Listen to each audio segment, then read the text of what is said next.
தாமிரபரணி ஆற்றங்கரையில ஒரு கோபுரத்துக்குள்ள கதை சொல்ற சிற்பம் இருக்கு. அது எங்க இருக்கு? அது எப்படி இருக்கு அப்படின்னு உங்களுக்கு எல்லாத்துக்கும் தெரியுமா? அத பத்தி தான் நம்ம இன்னைக்கு பார்க்க போறோம்.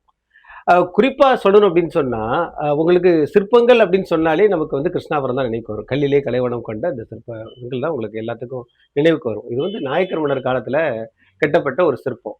அதே மாதிரி பார்த்தீங்கன்னா, நமது திருநெல்வேலி மாவட்டத்துல தாமிரபரணி ஆற்றங்கரையில நெறைய இடத்துல சிற்பங்கள் இருக்கு. குறிப்பா திருக்குறுங்குடியில இருக்கு, களக்காடுல இருக்கு, திருப்படைமருதூர்ல இருக்கு. திருப்படைமருதூர்ல தான் ஒரு கல்லில் எந்த அளவுக்கு கல்லுல கண்டுபிடிச்சாங்களோ, அதே மாதிரி உள்ள சிற்பங்கள் வந்து மரத்தால செய்யப்பட்ட சிற்பங்கள் இருக்கு. இந்த சிற்பங்கள பத்தி தான் இன்னைக்கு நம்ம பேசப் போறோம்.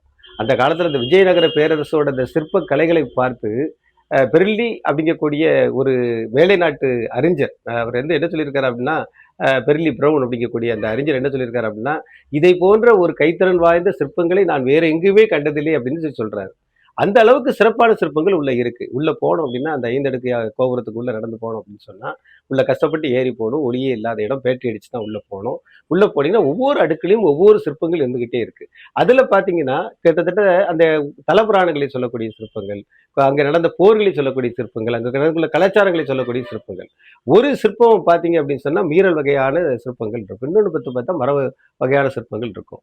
இந்த மியூரல் வகை அப்படிங்கக்கூடியது என்னன்னு பார்த்தீங்க அப்படின்னு சொன்னா, சுண்ணாம்பு மற்றும் பதநீர், அப்புறம் கடுக்காய் இதையெல்லாம் கொண்டு போய் மூலிகைகள் கலந்து வண்ணங்கள் தீட்டப்பட்டு, அந்த பிரம்மாண்டமான வண்ணங்களை கொண்டு அந்த சிற்பங்களை வந்து செஞ்சிருக்கிறாங்க.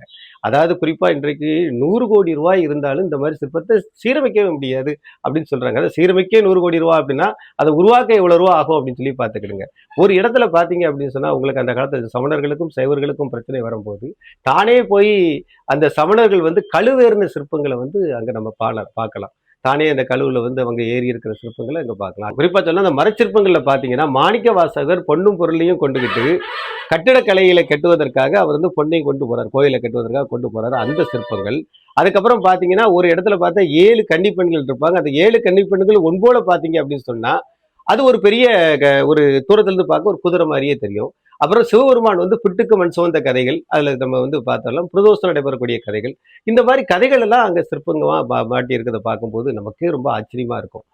இதெல்லாம் இன்றைக்கு வெளிய தெரியாம இருக்கு. இதெல்லாம் நம்மளுடைய இந்திய அறநிலைத்துறை என்ன பண்ணணும் அப்படின்னு சொன்னா, சுற்றுலாத்துறையோட இணைந்து இங்க இருக்கக்கூடிய மாணவர்களுக்கும், மக்களுக்கும் இத வந்து காட்சி பொருளாகவும், அதே நேரம் அரசு அருங்காட்சியகமாக வைத்து எல்லாரும் பார்க்கிறதா இத வச்சா நல்லா இருக்கும். இதே மாரி திருநெல்வேலி மாவட்டத்துல மட்டும் இல்லாம நம்ம தமிழகம் முழுவதும் வேற எங்கேயாவது சிற்பங்கள் இருந்துச்சுன்னா, அத பத்தி நீங்க கீழ பதிவிடுங்க.